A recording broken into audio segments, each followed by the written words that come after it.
Congratulations, you finally made it to 4 p.m. You know what that means. Happy hour. It's time to kick back, relax, and dive into the world of sports with the Young and Norvelle Show. Whether you're catching up on the latest scores, analyzing the big plays, or gearing up for tonight's games, we've got you covered. So grab a cold one, settle in, and let's talk sports. Here they are, Patrick Young and Terry Norvelle. And what a weekend it was in and around the entire sports world. A lot of stuff overlapping, and we will get to it here on a Monday edition of the Young and Norvelle Show, right here on Action Sports Jacks. Terry Norvelle, we hope to have Patrick Young dialed up here soon. And, of course, today around 5 o'clock, we'll check in with our buddy Brent Beaird, talk some college basketball and football. A lot of stuff happening in the quote-unquote off-season. Really, there is no off-season now in college basketball or football with the portal. The draft obviously has wrapped up. We knew on Friday, obviously we went through the euphoria, which was the Jaguars' first pick, Travis Hunter. We've already discussed that. We'll get back to that. Some other angles to discuss. Travis Hunter coming over to the Jaguars in that blockbuster move. What about the rest of the draft? Where do you think the Jaguars fared? How do you think the Jaguars fared with the rest of the draft? We'll get your opinion if you'd like to drop some comments via our chat line. Feel free. We'll try to get to those as we go. Patrick Young, I'm sure, has a lot of opinions on the draft, Travis Hunter and post-Travis Hunter, as we welcome Patrick. Pat, we discussed on Friday, obviously we knew the Travis Hunter situation, but the rest of the draft has played out. Yeah. I'll tease it a little bit. Some of the choices are a little perplexing to me. I'm not the Jaguars player personnel guy, but we'll get into that in a moment. Wow, did that draft will wear you out now? And I'm not a guy that sits there and watches every hour, but my God, those 3 days will wear you out. Yeah, it seems like it takes forever, and especially since we're dealing with this crazy controversy with Shedeur Sanders. Sure. Man, what a weird thing. Like I remember that thing came out a few days before the draft about how badly he interviewed in certain ones, but sure. That must have really, really destroyed his somehow, man. Dude, it's weird situation. Weird. So what did he? You ended up texting me over the weekend. I guess he went 5th round, which was. God, the days are running together. That was noonish on Saturday, I think it was. I'm trying to remember when the time frame was. Wow, you couldn't have told me there was a belief that he was going out of the 2nd round latest. Yeah, going into it. Yeah, completely surprised. What are your thoughts? And I'll give mine as well. And again, we kind of walked into it, and it. I mean, I don't want to disrespect Cam Ward at 1 of 1. I don't want to disrespect Travis Hunter at 2 of 1. But really, the overlaying story was the dropping of Shedeur Sanders. I mean, that dominated over the 3 days. What Patrick Young, what are your thoughts on why it happened? Should it be a huge surprise? And I'll give you mine after I hear your. Do you have thoughts on why this played out with Shedeur the way it did? I just think it's so weird because it's like, he's Deion's son. Like, you can't be surprised that, and I don't think anything that he probably showed in these interviews are outside of how he presented himself through these on TV these last few years. Good point. And there's something, I do think he's a little flashy sometimes, but he's made, going back to the tape, a few things there. Some criticisms are definitely fair. In terms of performance, like, is his arm great? Is he consistently accurate? Like, because he makes some throws sometimes that you're just like, oh man, I think only like 3 guys in the NFL could make that throw. It just seemed like, maybe this is the best thing for him. I would say possibly because he definitely doesn't have to worry about starting right away. And he has this chip under his shoulder. But I gotta say, I'm completely surprised that he slid that far, especially when you see the guys that went before him. Tyler Yeah. Sloth from Louisville. Yeah. By way of Oregon, yeah. Jalen Milroe. Jalen Milroe, yeah. Yeah. Yeah. And, I mean, Dylan Gabriel. Actually, I don't hate that. I know he's a shorter guy, but I don't hate that pick. Yeah. I completely scratched my head with the Louisville guy. Yeah. Going for him. And I hear all your points, and they're all valid. My thought, if you pulled me aside and put one of those interview lights on my head and said, Terry, why do you think Shedeur Sanders dropped as he did? I think there are a couple factors. Number one, I think truly the media played Shedeur higher than the actual NFL. I think one part of it was, I think a lot of the NFL did not have him a surefire first round pick.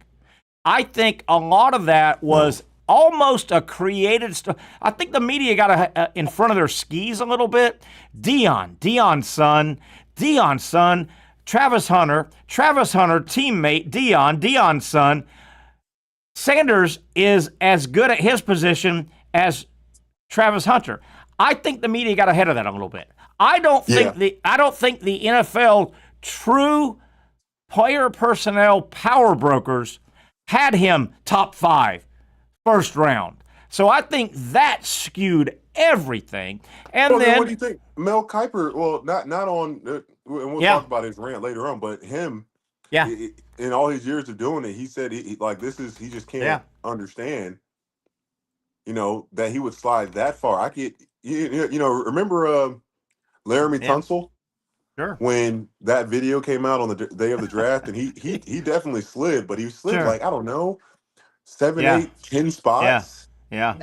Not that like that. Yeah. Goodness gracious. And I think Mel. I think what's his name? I think that got personal. I think he hitched his wagon to Sanders, and that was weird. But I think the first issue was the media. Not so much the NFL inside guys, player personnel, draft people, because we had a question on our show, Pat. Might have been Zach that asked us a week or so ago. He said, Patrick, if you had to choose that second or third quarterback off the board, would you choose Jackson Dart or Shedeur Sanders? I know I went Jackson Dart. I think Shedeur's a good, solid college guy. I think you went Jackson Dart as well, Patrick. I might have. I don't know. I think you Jackson did. Dart. Well, Jackson Dart, he seems to be a guy that played in the best NFL style type offense, and knows under Lane Kiffin. So we're making that, and it was last year the Heisman level year that Jackson Dart thought. We kind of thought going into the season. No, it wasn't. It's not all on him. But in the right situation, I hope. Who was it? The Giants that took him? I think it was the Giants. Yes, it was. I think so. I don't think he's ready to start right away. No. But I mean, the overriding point is, I think Shedeur is a good, solid college quarterback. I think he's got an average arm. I don't think he's crazy mobile. He tends to hold the ball. If you read a lot of the stuff from the NFL people, they say I think the media wanted. He doesn't hold the ball as bad as Caleb Williams did. Yeah. I mean, he did hold it sometimes, but Caleb Williams, goodness gracious. I think the media wanted Shedeur to be a first-round pick more than the NFL thought he was going to be even anywhere near. So I think that played in a little bit. Played in a little bit. Did his attitude help him? It didn't help him. Did it hurt him? I don't know. But it certainly, if the stuff we read was even kind of true, that doesn't help you at all, Right. Have you heard, I want to say, unless I've missed something, I want to tip my hat to Deion. I haven't seen Deion in front of a camera just going off yet, and I was worried about that. I thought Deion might be volatile, and at some point, Deion's got to get out of his son's fights. I think Deion He's I bit his think he tongue. handled the whole situation as Yeah. gracefully as possible, Yeah. especially with. I mean, what a Yeah. cruel thing that boy did to Shador. Yeah. Cruel. Like Oh, I yeah. didn't get Yeah. drafted on my day. I could only imagine if somebody Yeah. called my phone trying to pose Oh, on a day that's supposed to be, one of your like one of those like memory happiest days of your career, whatever. And unbelievable. Yeah. someone to do that, like Yes. man, that coach, the dad, he has to be so ashamed Mm. that he did that his son did that. Yeah, and again, I saw a great thing. Sometimes social media is good. I saw a great post ripping into this coach's son for doing the prank call to Shador, and they said, "Hey man, that 12-year-old kid should have his butt spanked." Oh, I'm sorry. He's 21 years old. Yeah, it Yeah, wasn't a 12. It was a 21-year-old. You're too old for that. Come on, kid. Come on. Come on, without a kid. doubt. Pat, have you had a chance? I'm a little perplexed on the rest of the Jaguars draft post Travis Hunter. Certainly, I understand Travis Hunter could be a special player. You take him, you roll the dice. I'm totally on a different wavelength than I guess the current Jaguar regime. I was stunned. Their second pick, which was a third-round pick, was a cornerback, not an offensive lineman. They did take an offensive lineman in the third round, and they took a center in the seventh round. I'm stunned that obviously the Jaguar brass right now, they think they're okay at the offensive line. I think they're not even close to being okay at the offensive line. I was stunned. They put more emphasis on running back and cornerback than offensive line. That's where I Right. totally differ with the Jaguars group in the draft. I was Hopefully stunned. they don't make the same mistake and just think that the guys that they got are just going to be the same and Yeah, or just get look again, these guys need to get for the sake of Trevor Lawrence's career yeah. half a second better. Good point. Can they get half a second better in terms of giving Trevor a little bit more time, or even I think more so, and I do agree with the guy when we were talking about Ashton Genty being that potential pick. Um, I mean, gosh, Trevor, does he have like a consistent great running game? Like the line being able to, there's been so many design plays, and I'll give credit for the Jags attempting some things, but just not having the force you need on the offensive I line. know. I I know. mean, like if you look at Ohio State in the championship game, their entire I mean, first off, all those guys were monsters. Yes, they 6'4", were. 6'5", 6'6", all Yeah. 300 pounds over. Like no one was getting through that line. They were getting whatever they wanted. I know it's hard to replicate something like that in the NFL, Yeah. but that should be like that should be the aim, without a doubt.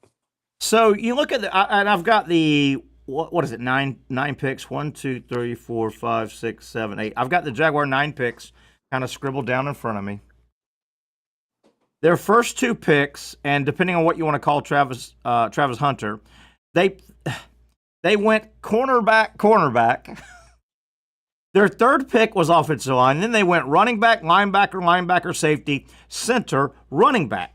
They put, and by the way, if you're a running back named Etienne or Bigsby, man, you're shaky right now. They went out and drafted that. They told the world they don't like the running backs. they go draft 2 running backs. They draft, and I'm fine with taking a flyer on the 4th round and the 6th round on 2 linebackers, Kaiser and McLeod, Notre Dame and Auburn. I don't think the Jaguar linebackers are any good. I don't think I haven't thought Muma and Lloyd. Alua Khan makes all the tackles, but I don't know if is he good or is the defensive interior bad? What do you think? They took 2 running backs. I think that is saying, man, we don't like any of the running backs in the running back room right now. Want to lose Pat? May have lost Pat. But the point there is they took a running back in the 4th round from Virginia Tech, Tootin, and they took a running back their last pick. Now, that's the last pick, more of a special team guy, but a running back by trade from Syracuse, Allen. Pat, did you hear my question there? Boy, if you are ETN or Bigsby, you're hoping you're renting, not buying right now, because it looks like the Jaguars don't value their running back room right now with the way they drafted running backs. Well, what is this going to be year? Because Yeah, ETN misses his rookie first season because year. that leg Yeah, frank. yeah. So him and Tank Bigsby pretty much have played the same amount of years in the NFL. Good point. Uh, so what is it? Yeah, you can't really count that first Yeah, year. He didn't good play point. all. Good point. I mean, yeah, I mean, if ETN is and I hate to say it, if he's an option that teams might be interested in, you might trade him away and uh, Yeah, make Tank or one of these new guys your yeah. one, and maybe you can make a move. Maybe that's what they're thinking. Maybe, maybe. In terms of because somebody you're always going to have a need for a running back, and ETN, he's solid, he's okay. He's nowhere close to as amazing as he was in Clemson. It's hard in college Isn't to it? be that great. Oh, dude. To I mean, look at translate it. CJ Spiller was probably one of the greatest College college guy. ever. Yeah, Percy Harvin. yeah, Uh, gosh, what's the one guy's name? He was a receiver. He like Devon Best at West Virginia. yeah, He would always jump in the end zone, like, and landed on his head quite a few times. yeah. I'm serious. He did. He landed on it. Oh yeah. Oh yeah. He did land on his head Oof. quite a few times. It's funny what He you don't play just no said. more. What you just said. It happens in all sports, but the NFL especially.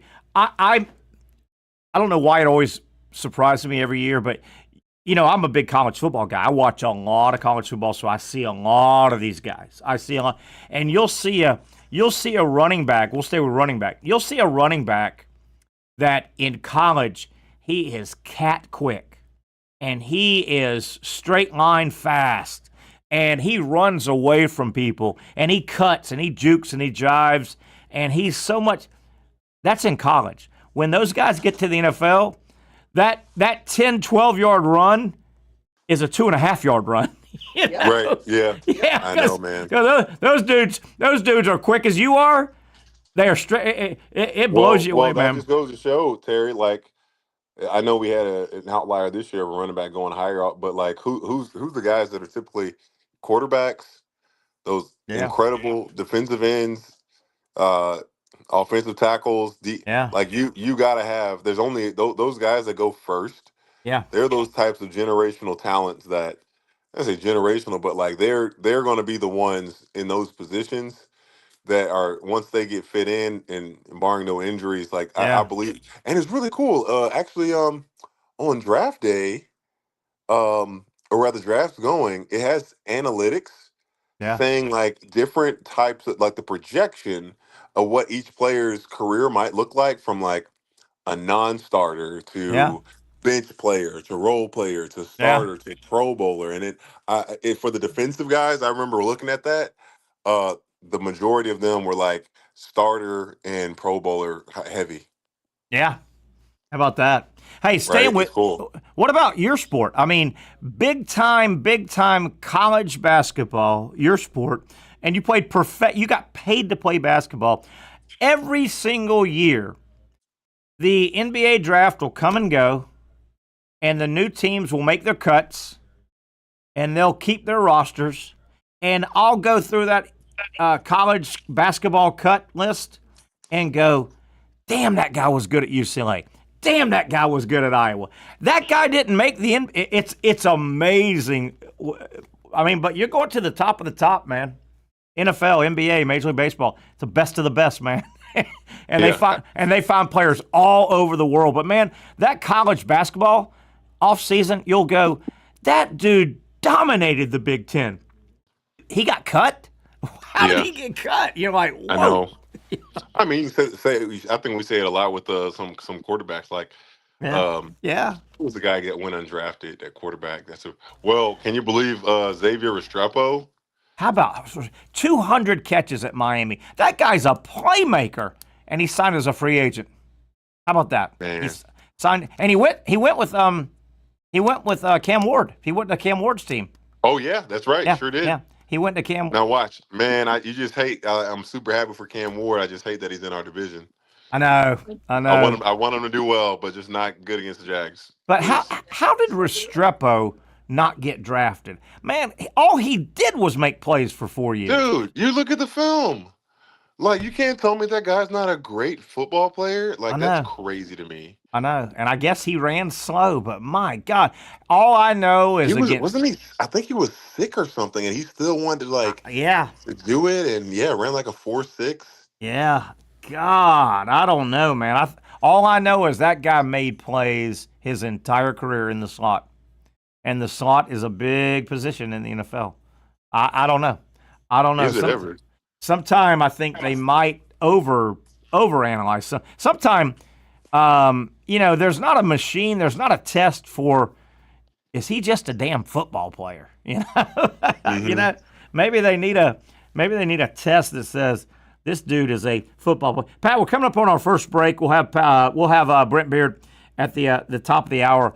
You sent a little clip that we all saw about the interview with Bill Belichick and his. Oh, yeah. I guess what was that? Good Morning America or one of those morning shows? 60 Minutes. 60 Minutes. 60 Minutes. You sent that clip. We all saw it. He had a book. He's releasing a book. Yeah, so he's doing a book tour. But, and I watched the interview, and I watched the entire, I think it was about an 8-minute interview. You sent the little clip. And Casey, do we have that? And actually, I know we're running a little bit late. Pat, you may be able to hear it. I've heard it. I may not be able to hear it. Let's play this part. It was kind of creepy. We'll talk about it after. Go ahead, Casey. Jordan was a constant presence during our interview. You have Jordan right over there. Everybody in the world seems to be following this relationship. They've got an opinion about your private life. It's got nothing to do with them, but they're invested in it. How do you deal with that? Never been too worried about what everybody else thinks. Just try to do what I feel like is best for me and what's right. How did you guys meet? Not talking about this. No? No. It's a topic neither one of them is comfortable commenting on, though Hudson has recently posted about it on Instagram. You joined InstaFace, as you put it. I love that. There's some great pictures of you and Jordan, where you're a fisherman and she's a mermaid. It's charming. It's a different side of you. What's the reaction been like? What's it been like? To have these different sort of photos. There's another one where you're doing, I know you're not into meditation or yoga or Pilates. You're balancing Jordan on your feet, and she's doing kind of the Titanic pose. Yeah, so I'm on some of those social media platforms, but I honestly don't follow them. What he does follow isn't clicks or views, but touchdowns and, above all, wins. You do seem like you're having a lot more fun these days than you were in other chapters of your life, let's say. I enjoy football. I enjoy the whole process of it. It's hard to win, and it's hard to beat other good coaches, good teams. I appreciate the grind. I appreciate the competition. But coaching's fun, and honestly, I feel like I haven't worked a day in my life. So there you have it, Patrick. There you have it. I want you to have at it first, my man. No, I have something. That thing. Oh, hold on. That was creepy. We actually are going to have A guest? A guest come in, hop in here. Hello, guest. Here we go. Who is this? Who is this guest? This is Benita Young, and I am quoting my maternal grandmother, Hannah Taylor. Okay. There is no fool like an old fool. So, you're thinking 24-year-old Jennifer is going to get the best out of this deal, huh?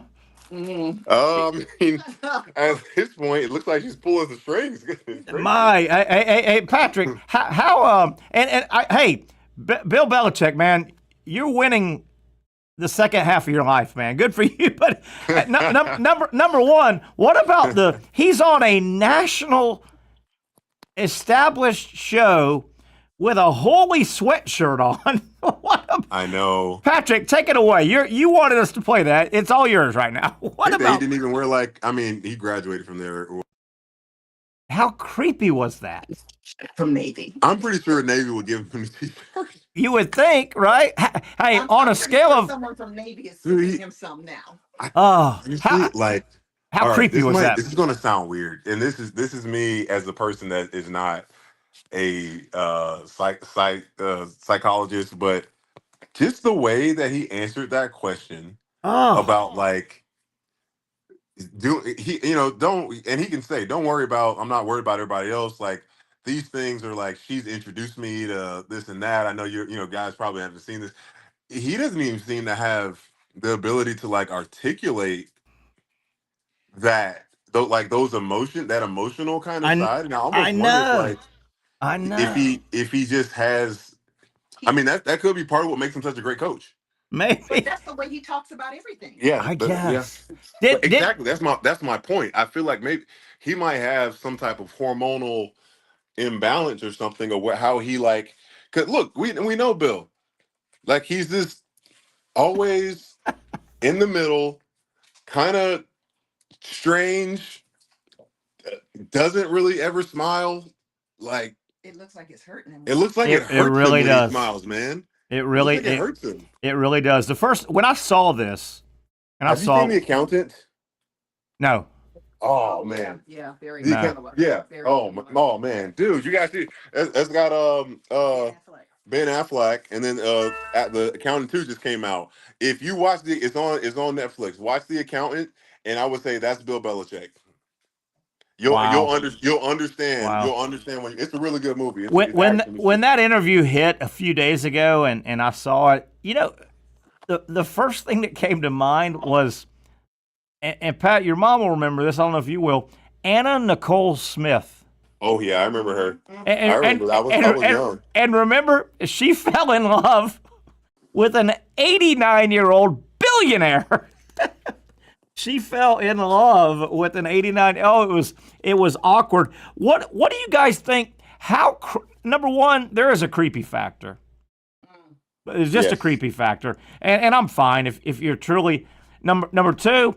I wish the interviewer would have said, Bill, are you can you look over at your girlfriend Jennifer and just say I love you? I don't know if he can say I love you, but how creepy was it when they wouldn't dare talk about how they met? That lets your imagination run wild. And was it at a strip club? Make up a story. Was it on a? Like, we just want to something. keep it between Something. us. Yes. Yeah, it just makes you think it. Was it a strip club? Was it OnlyFans? Was it? I mean, you just. Yes. I mean, not that you have to share everything, but obviously, about the third question down, if you take a Hall of Fame 74-year-old football coach and a beautiful 24-year-old girl, whatever the age difference is there, obviously, about the third question down, how did y'all meet? What? You've got to. And Pat, I think you said it a minute ago. Even if you and the girl lie about a story, you got to have a story, right? You got to have something. Look, dude, it's literally the first question you ask anybody like that's in a relationship. Like, you got to have your story. And I think it's so funny that Yes. couples that have been together and said the story a million times, they still argue over the same little details. Yes. And again, the creep factor creeps in. Obviously, people, unless you nip it in the bud, the first thing you're going to go is, well, she's not only young enough to be your daughter, she could probably be your granddaughter.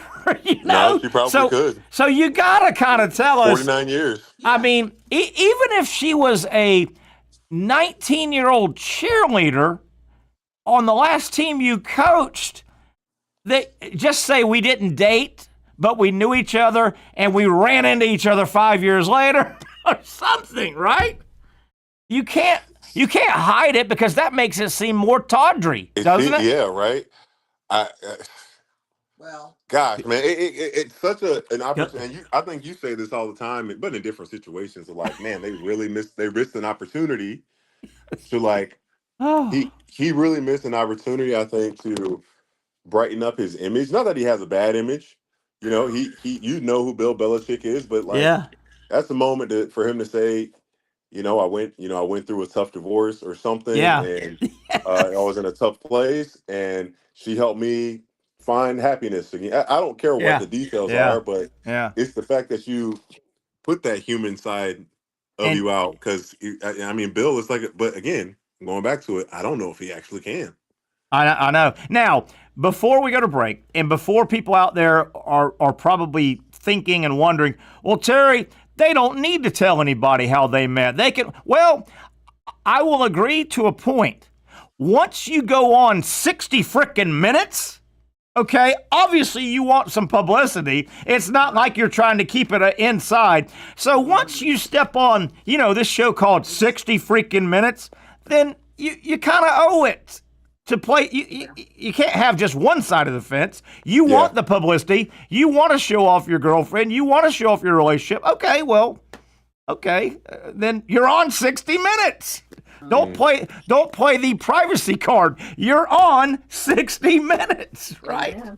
I don't know, Patrick. I don't know. Hey, Pat, hang tight. Let's come back. We'll get some more Jaguar draft talk. I want to look at Sports Illustrated, what they graded the Jags. And Dane Brugler, a lot of people respect him. He ranked all 32 straight down. No formulas, just what he thought each franchise did. If you went 1 all the way to 32. By the way, he had Cleveland number 2, and Cleveland worked the trade with the Jaguars. That and a whole lot more. Brent Beaird comes up at 5 o'clock. Stay with us, folks. It's a Monday edition. Off and running, the Young and Norvelle show right here on Action Sports Jax.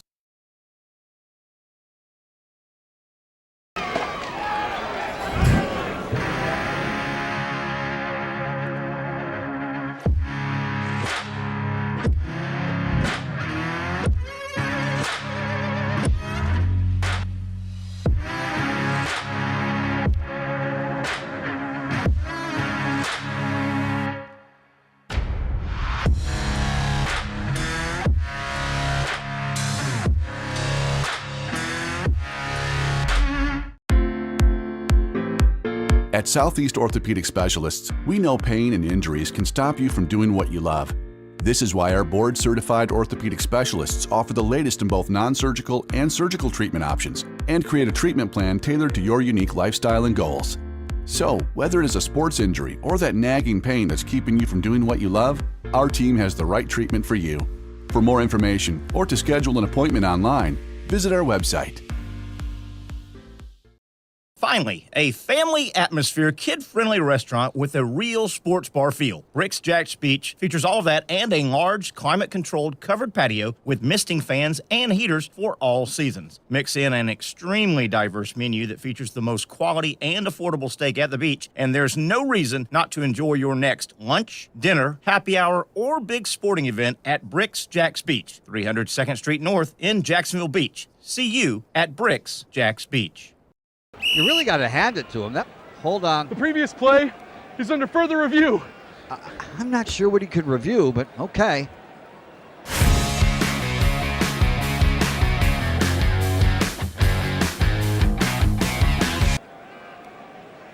Sure has been a while.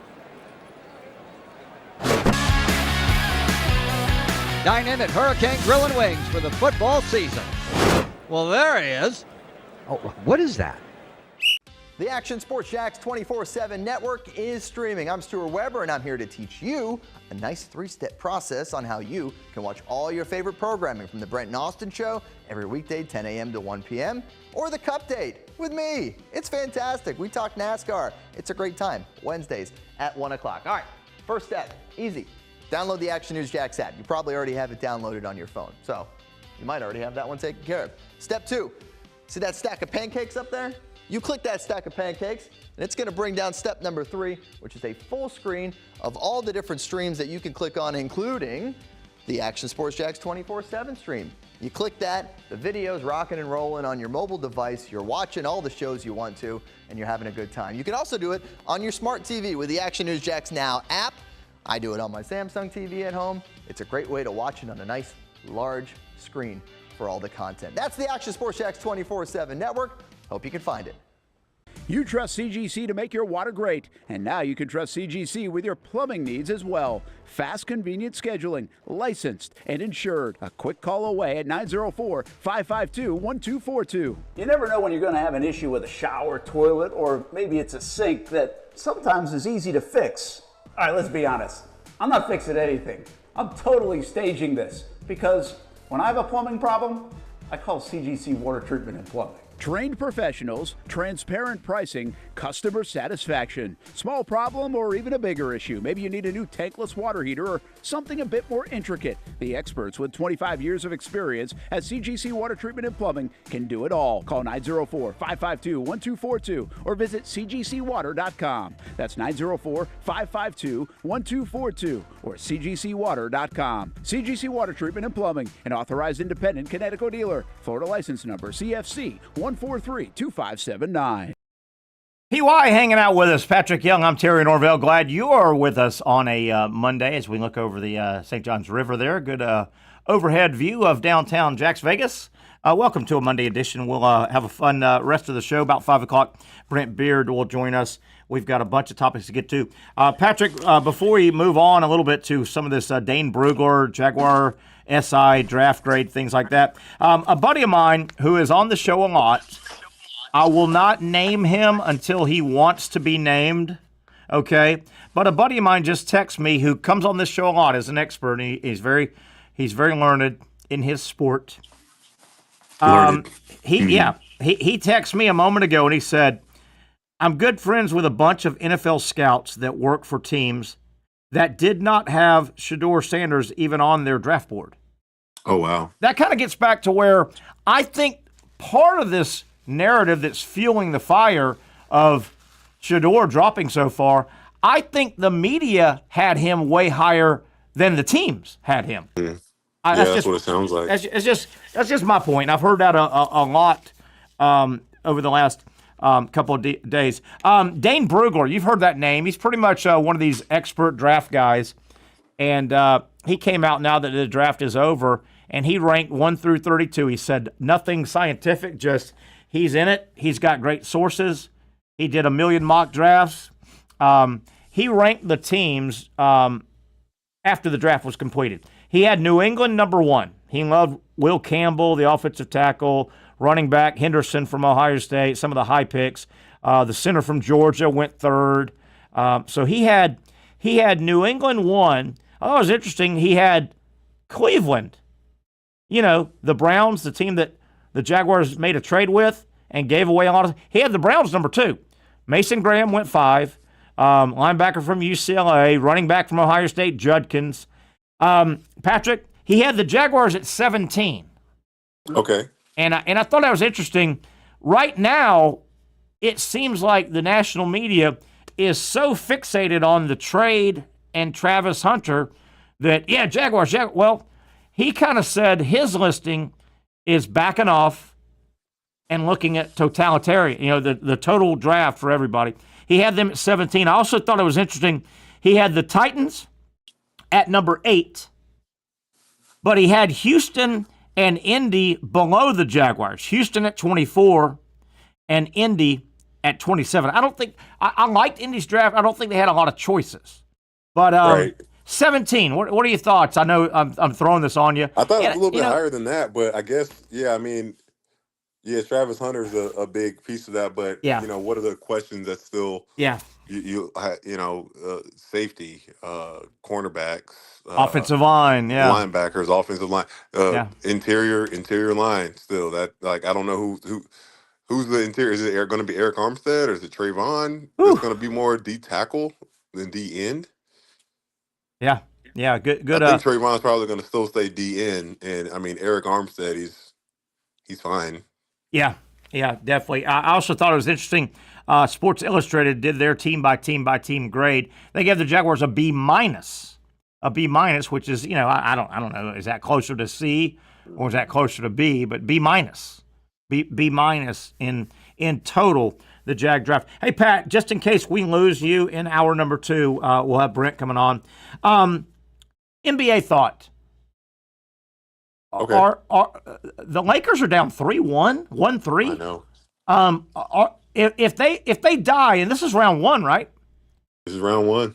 If they die here in round 1, is that the end of LeBron?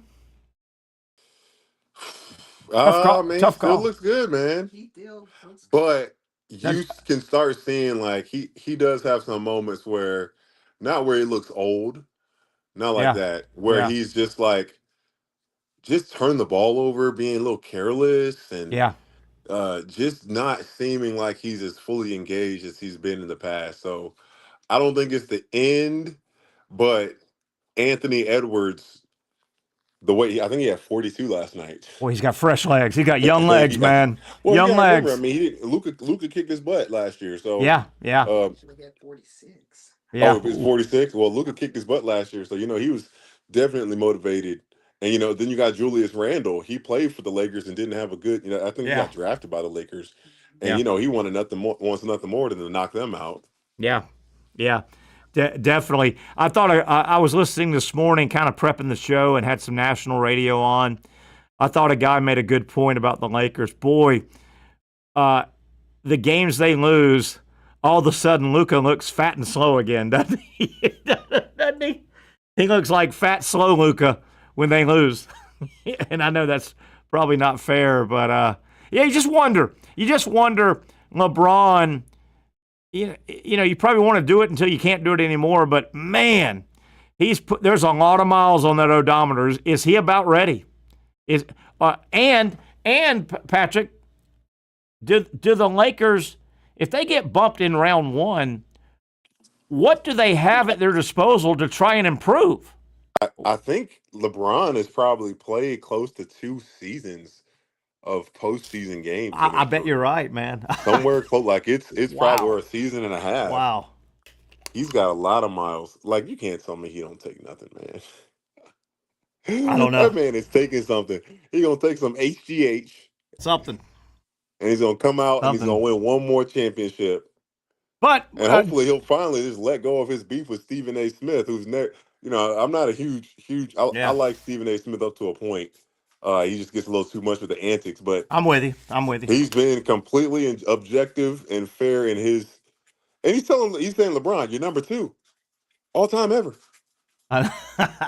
Take it. All time. Run ever. with it. Run with it. Yeah, man. Are you seriously going to be insulted that I just don't think you're better than Michael Jordan? If I want to put you in LeBron's headspace. If you're LeBron, they get bounced either first round or very early. They get bounced. If he does say he wants to come back one more year, at least another year, if you're LeBron James, you're not coming back just to play 82 more games, right? You're coming back to win a title. Well, does that mean he forces a trade to somebody title worthy? Or do the Lakers have any collateral to get better? Because if he just comes back to the Lakers, a 2-year extension, and he's going to be making like 53 or 54 million next year. So that'll bring you back, I guess. That'll bring you back, right? 50-something million. But he wants to try to go out with a title. Can the Lakers do anything? I mean, who do they? You got to give to get in a trade. I don't know. It's a funny. My God, I'm not a big NBA guy, so I don't follow it as deep as everybody that is an NBA guy. But I have nothing against LeBron. But my God, I'm tired of LeBron. He's been around for feels like 100 years, doesn't it? I don't know. Maybe because he's maybe it's because he's the face of the. He's the face of the NBA. But my goodness, you look at Anthony Edwards, and what do we say? Well, look, speaking of, and like they compare Anthony Edwards to MJ with the way he moves and stuff. How ironic is that? Yeah. But boy, he's there. You can't fake Anthony Edwards is 23 or whatever he is, and those legs are young and fresh. And oh boy. They're going to get knocked out in round 1, right? They're not coming back from 1-3 down, It's are looking they? like it, man. Yeah. And what was tough? The starters played the entire second half. I know. What about that? That is kind of crazy. How does that happen? And your 2 of your starters aren't. Luka's not 40, but he's not a spring chicken. And LeBron is LeBron. Hey, maybe they need to put Bronny in. Maybe Bronny can save him. Put Bronny in. I'm not going to say they're like the deepest team, but they have other legs that can provide these guys to get that. That is so crazy to me that JJ played those guys straight through. That is kind of weird. Oof. Like they weren't. If they were fighting, if it was game, like if the whole series was on the line, I would get it, maybe. Yeah. But like, yeah, you live fight another day. You put all that. Like, are these guys going to be fresh enough for the next one? How much longer does I'm looking at some NBA stuff here. Draymond Green, does he go any longer? Is this his last postseason? How much longer can that cat play? God almighty. Draymond. Oh. Right? Doesn't he look so? But look, man. Hey, he's state. They're turning back the clock. Yeah. It seems like if they and Steph is playing so well without Jimmy Butler, and Yeah. that big trade that they made. I wonder if does Jimmy Butler stay there if Steph is gone, like when Steph decides to retire. Yeah, I tell you, you mentioned Stephon Curry over the weekend. Just kind of watching some highlights in sports centers and stuff like that. They were showing his game, and they were showing Steph Curry. Patrick, he is such a good shooter, as everybody knows. They were showing highlights of Steph Curry, and I swear some of his outside shots from 28 feet. A lot of them look like he's just throwing them up, but they go right in the basket. You're like, how does it go in the basket from that far? How does he shoot? I'm more impressed with how he gets to the basket sometimes. True. And how he finishes, like he times it up, and he has such great soft touch. Yeah. NBA basketball, doesn't it just seem so much faster? Sometimes, not all the time. Like they go up and down do. It's not slow, but like certain moments when those guys like Steph decide to go, man, they're a blur. And that 24-second clock is perfect in the NBA. Mm-hmm. It pushes them just enough, but what gets me is the way the game. When I watch NBA, almost all the teams, and help me if I'm describing this wrong, almost all the NBA teams run the same offense. Four high with the ball handler. If the ball handler can make a break to the basket and beat his guy, he'll go. But it's four high. The NBA is like 5 individual games going on at one time on the court. 5 one-on-one games. And they all know how to play basketball. Yeah. They know spacing and passing, and that they all have that internal clock, man. It's amazing. You know how short 24 seconds is compared to the college game? Oh yeah. But man, they rarely have shot clock. Yeah, but they get down, they cross half court, pass, something happens. Right? Pass, something happens. Don't you think it's so dumb that it's not mandatory in high school basketball? Like the top level has this standard. Yeah. Yeah. Yeah. Like I remember in high school playing against those dirty Mandarin Mustangs. Oh, those filthy Mustangs. Those filthy Mustangs, man. The final score of the game was like 7-12. They held the ball. What a waste of time. Yeah. How is that helping and make anybody better? College basketball. College basketball fans. Like it's so and I've been I was listening to this book last night when I couldn't sleep. Heard a really cool story going back to basketball. Yeah. Rick Pitino played at Boston University. Okay. And do you know who knocked them out of the tournament? When he was a player. When he was a player. North Carolina. No. Who? You wouldn't guess the school, but it was Fordham. Okay, and how do they do it? Coached by Digger Phelps. Who went to Notre Dame? Who went to Notre Dame? You know what this book is talking about? It's so interesting that Fordham, their team was not like they should have gotten killed. Yeah, should have gotten killed. And this coach. Let me go back. Let me take a step back. It's on the high school. It's on the high school level. Okay. High school level. His girls were not very good. They weren't very good offensively. So what was their advantage? What do most high school teams do, Terry? They press because they knew they had no chance if they let this opposing team just walk the ball up the court and do whatever they want. Yeah. And what's so ironic, they would end up staying in games and whatnot, win games they weren't supposed to. He's like, the irony of it is that if the other team would have decided to press, they would have killed us. Because he's like, our girls couldn't handle the ball, and they didn't do it. But nobody did and it. And went to wonder why don't we see in college basketball consistently? Sometimes you see the press only being utilized when you're trying to come back. Yes. Instead of making it, especially with the shot clock, if you can get teams to have to run, their offense is a full 30 seconds, you get one shot. I mean, they're going to be worn out. Funny you said that, and you referenced Rick Pitino, because some of his great teams at Kentucky and Louisville, exactly. Rick Pitino came around at the same time in the SEC as Nolan Richardson, who Arkansas and Kentucky had the same team. They both 40 minutes of hell and 94 feet of hell. I love when college teams press, not like you said, not to come back, but to bury you. I love when they bury you. They try to disrupt you from finding any flow. Yeah, you got to have the right team and the right athletes to do that. But hell, you remember Todd Golden against South Carolina. Against South Carolina, that game. They're about to get beaten. He said, "Let me put a little 3/4 court press, see if it can change the tempo of the game." And he did. Can you believe that Michie Johnson is back at South Carolina? No, he went back. I did not know that.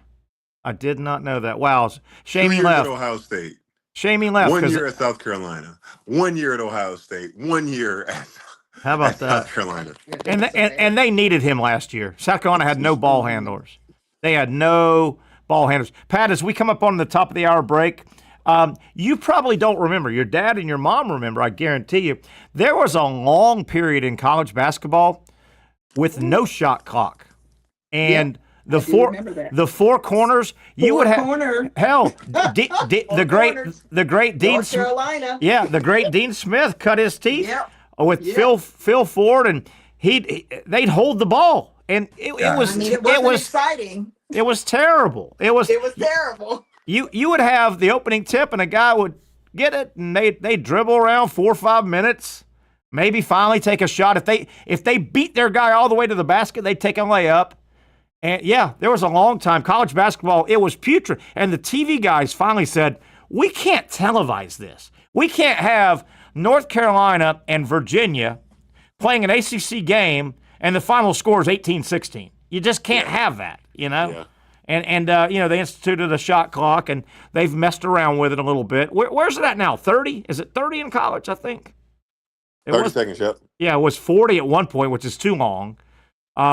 But boy, the NBA's clock is perfect. That 24, that NBA game, love it or not, it moves, man. Like you said a minute ago, Pat, it moves. Yeah. It really does. It does. Yeah, especially, I mean, it just helps. That's why I think NBA play sometimes, especially in the regular season, drops off because they know you get so many possessions. Yeah. That, and they play so many games. Like it's yeah, a lot of these guys make a good amount of money, but it's not easy to bring your A game when we push these guys so much. Hey, I'm going to speak out of turn here, and you may have a thought on this, Pat.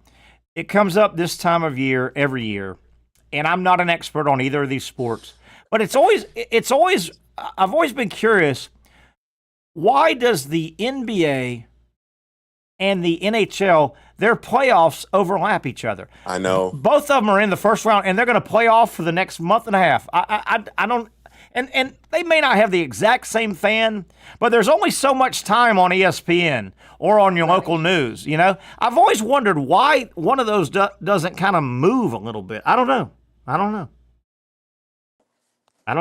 Good question. Well, and you say that. That is probably why I am the level of hockey fan that I am. Now, What? Talk about it. Like I honestly like younger to have been. Not. I mean, looking at it now, like I don't. Yeah. Have a team. I don't like go out. I look a little bit now. I like if a hockey game's on, I keep up with the Iceman. And by the way, Terry, the poor Iceman. They got waxed again. Dude, 4 straight overtime losses. I know. They cannot beat the Florida Everblades no matter what. It breaks my heart for Andy Kaufman because he's such a great dude and wants his team to get a shot so bad. I know. Say that again though. They lost 4 games. Say that again, Pat. It's unbelievable. They got eliminated. It's like being as the first round or a best of 7 series, and you lose 4 games, and they're all tight. And every game you lose by a buzzer beater. Every game you lost by a walk off. Yeah. Every game you lost by in overtime in football, the first team scored a touchdown, and they won because they got the coin toss. 4 overtime games in a row. 4 overtime games to end your season. That is rough. I do know this much about hockey, NHL. The Tampa team and the Florida team are playing right now, and it is a hot first round. I understand that, man. They are going at it, man. Tampa and Florida, they don't like the Panthers and the Lightning. They don't like each other. No, not at all. And they drew each other in the first round, right? I think it's 2-1 Florida, but I think Florida won 2 games on Tampa ice, which is big. Ooh.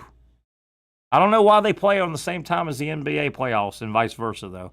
Right. I don't know. I don't know why they didn't ask me though. They didn't ask me at all. All right, Pat. We'll take a break here. We'll bring Brent Beaird. Brent Beaird coming in. Is he relieving you? Can Brent? No, I'm talking to Brent Beaird for sure. Okay, sounds good. He's not relieving me. Yeah, Patrick Young's not. I got to be on when Brent Beard's on. Brent will stay in the bullpen, but we'll put a mic in the bullpen. Patrick Young, he's staying on the mound. He's got another inning in him at least. We'll keep Patrick on the mound at least one more inning, unless the leadoff guy gets on, Pat. And then you got to come out. Leadoff guy gets on, you're out, buddy. We got to win this game. Pinch run. Maybe. Maybe. We'll see. All right, let's take a break. 1 hour down, 1 to go. Brent Beaird joining us next right here.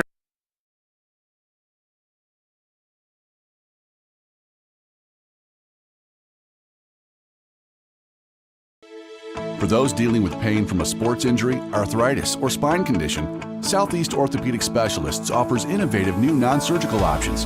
Our regenerative medicine treatments, including platelet-rich plasma and other regenerative treatments, use your body's own restorative cells to aid in treating injuries. These procedures are performed in our offices and typically require minimal downtime. If you want to get back to doing what you love, our regenerative treatment options may be right for you. For more information or to schedule an appointment online, visit our website.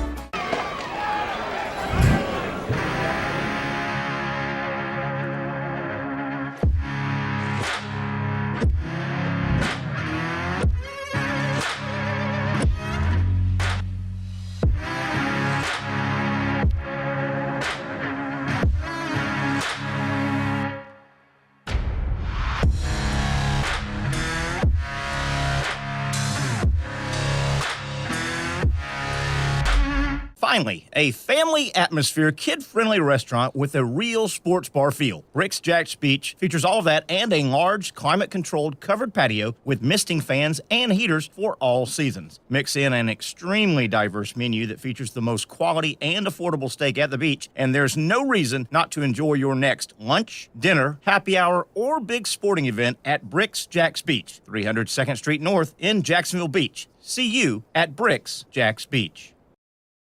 You really got to hand it to him. Hold on. The previous play is under further review. I'm not sure what he could review, but okay.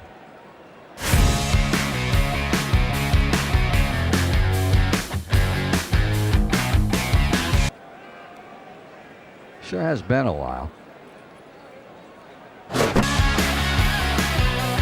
Dine in at Hurricane Grill and Wings for the football season. Well, there he is. Oh, what is that? Hey everyone, Olivia Tasley here from Action Sports Jacks to tell you all the different ways you can watch our new 24/7 network. 3 easy steps. You don't even need a pen and paper to write it down. Step number 1, download the app. Search Action News Jacks in your app store either on your phone or your smart TV. Then, once you're on the app, click on that little drop-down menu in the upper left-hand corner with the 3 little lines. That'll show you these options, and boom, right here, click Action Sports Jacks 24/7, and you will be brought to our continuous stream channel. That app can be accessed through all these different platforms, whether you have Roku, Fire TV, Smart TV, Apple TV, or Google TV. You can find our app. Now, if you don't have access to the app, don't worry. We still got you covered. We're across all social media platforms from Facebook, Instagram, X, blogs, YouTube, Twitch. We have a podcast channel. Plus, check out our short reels on our TikTok. Action Sports Jax 24/7. It's on all the time and everywhere. It's a new logo, new branding. With Bold City Heating and Air, it's an old school approach. One of the few locally owned and operated air conditioning businesses left in Jacksonville. It's hot, Florida in the summer. You can't do much to avoid it, but you can keep cool with Bold City Heating and Air. It's every customer counts kind of service, from when these trucks have pulled up to my home over the last couple of years and when they pull into your driveway as well. From communication to pricing to the actual service, everyone at Bold City Heating and Air cares about you. You know who is coming to your house. You know they will be well trained and they will respect your home. Air conditioning convenience at boldcityac.com. Stay cool while it gets hot. Bold City Heating and Air can help. Don't get caught sweating all summer. boldcityac.com, and they have financing to help. New systems starting at $110 a month and $50 off any repairs. Stay safe, stay comfortable with Bold City Heating and Air at boldcityac.com. Homegrown in your hometown. Okay, back we are here on a Monday. A lot of stuff. Boy, they call this the off season. I don't know about that, man. A lot of stuff overlapping. Good time of year. We'll have another big major golf tournament coming up in May. You've got obviously baseball. We just wrapped up the draft. Mini camps will start. We just wrapped up. Hey, look at that hat, Terry. Hey, how about that? You like it? Yeah. See it? Look Spurrier. at that shirt. Little Mark Lowry action. And a little golf shirt here and a Spurrier. Golf repair? Okay. Golf visor here and got it going. Can I be honest, Terry? Yeah, go ahead. I wish our show was at Sliders every day. Every day? That was fun, wasn't it, the other day? That was a lot of fun, wasn't it? Yeah. And you know what? I know that the official party wasn't at Sliders. It was at Lemon Bar for the Jaguar draft. But, man, that was a fun vibe, wasn't it? Man, the Jaguar fans stirring around down at the beach Thursday. That was a lot of fun, wasn't it? Yeah, there was no way I was going to go out there. No. It was cool when actually, even draft day last year at the stadium. Yeah. I fortunately was in the West Gallagher. And then you could see they had so much stuff on the field, dude. It looked like a zoo. It looked like a zoo out there on the field. So I can only imagine what Lemon Bar would have looked like. Yeah, it must. The mom would have wanted to. Thank goodness we had the show so we could get our parking spots early. No doubt, man. I know I got down there even earlier than normal just to make sure I got a spot in the back of Sliders because you know people were gonna illegally park and say, to hell with a ticket. I'll pay a ticket. Yeah, right. That's the number, right? Yeah. They'll pay a $12 ticket or whatever. Well, speaking of the draft, and I think we'll have Brent Beaird on here in a moment. There he is. There's Brent. Hey, guys, speaking of the draft, hey, what about the monstrosity that the NFL has turned the draft into? Did you guys see that? It's every year. The crowd, and oh my God. And they don't let up for 3 days. Brent, what about? I mean, that if you rated sports events in our country, the draft as an entity by itself would be way up there, wouldn't it? Yeah, it would be, guys. Good to be with both of you. Hey, buddy. It was, it was bigger than a football game, frankly. I mean, you had 120,000 people in Green Bay. I mean, that I'll tell you what, you can imagine what that does for their economy. Yeah, up in a town like Green Bay, but it was. What they've done with it now and making it a 3-day event. Now, look, it's mind numbing. It really is. The day 3, but I get the excitement because of it, and I get why these cities bid to be able to get it at some Absolutely. Point. Is that, and Pat, you may know this, Brent, you may know it, is that just a first come, first serve? Do you buy a ticket? Do you reserve a ticket? Do they just let who? I don't know. Is it, that crowd? I don't know, Pat. I don't know if you have any insight on that either. I don't know if you just kind of on how you get in. On how you get in? Is it a ticket? Tickets for it? You gate off for 120,000 people. Man.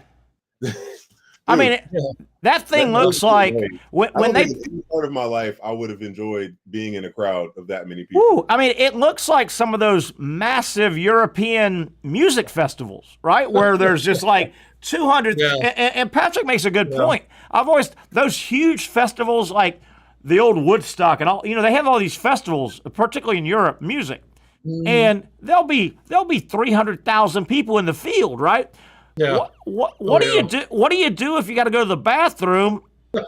Do you? And then how do you come back and find your party? I mean, my God. Yeah. Well, and I mean, how soon do they run out of food and drink in a situation like that? I don't know. But I mean, there's no telling how many people ESPN has involved in that, for that matter. Gosh, I'm sure it's hundreds. I mean, have you seen the stage alone? Looks like one of those massive. I mean, the stage alone for the NFL draft is just.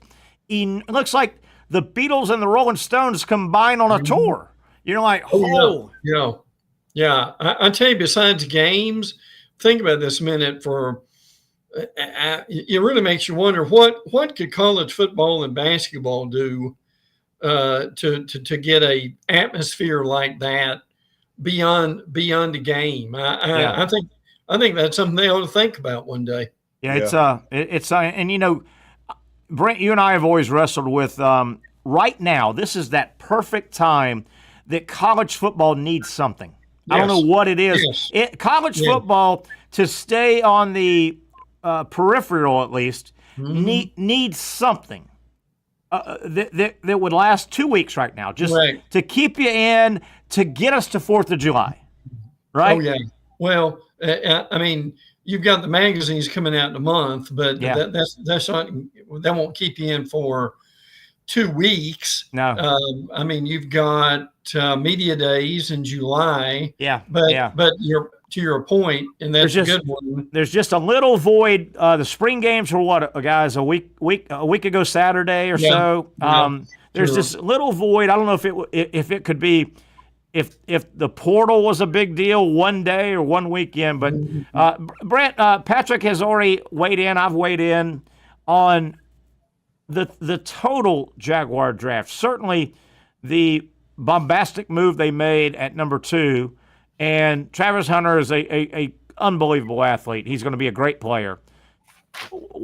Have you given much thought on the total Jaguar draft? I was a little surprised that they didn't seem to really prioritize O-line. They must think they've got all O-linemen, and they went more cornerback and running back. Stunned me that they didn't go more line of scrimmage.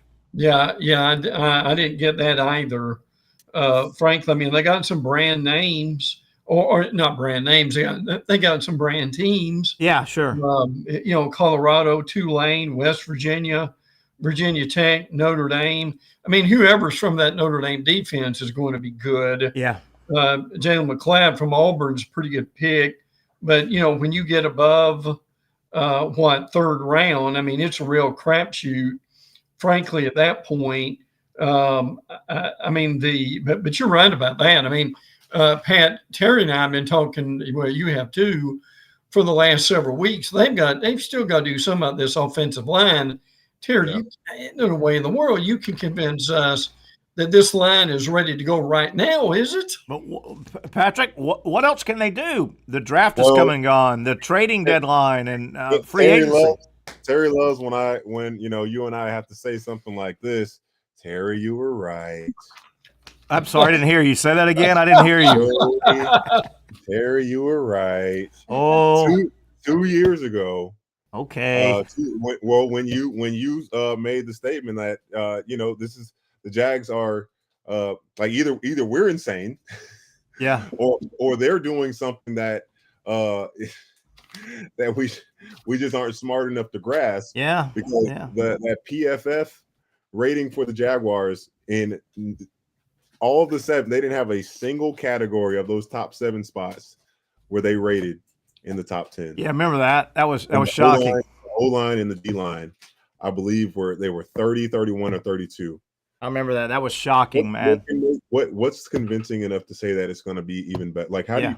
There's no way you go from being number 30 to top 5. I agree. So guys, you're telling me that inside the Jaguar war room that they decided the current line that they have only needs a little help at the 89th pick, offensive lineman, and the 3rd round, and the 221st pick, center, in the 7th round. Other than that, they're.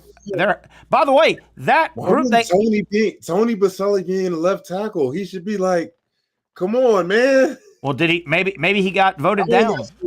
That to me, that tells me, because you heard Baselli, particularly when he got the position, he was doing his media tour saying, "Hey, man, I think we got to build within the offensive line out. You got to build line of scrimmage out." So that tells me either A, Tony doesn't have any pull right now, he's brand new at his job, or B, he got voted down, right? He got voted down. But Brent, I'm stunned that they almost prioritized shaping the running back room or reshaping the linebackers as much or more than the offensive line, which I think's been terrible.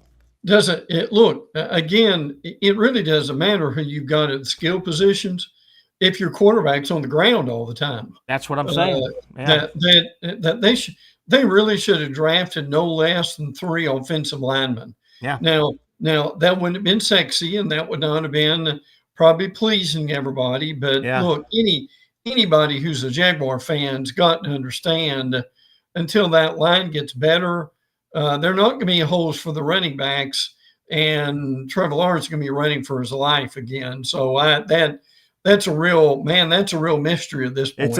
It's a head scratcher. Patrick and Brent, boy, the big boys flex their muscle in the NFL draft. The SEC led the way conference-wise, 79 selections. Yeah. The Big Ten was second with 71, and then a meteoric drop-off. ACC 42, Big 12 31. You can basically, ACC and Big 12 barely hit the Big Ten's numbers. Again, man, all this stuff plays into, I think, Brent, the SEC and the Big Ten, when they go to the negotiating board, they say, hey, man, you better give us what we want, because we are not far away from just walking away from this mess and doing our own gig. You can see it, and look, they've got the ammunition to do it.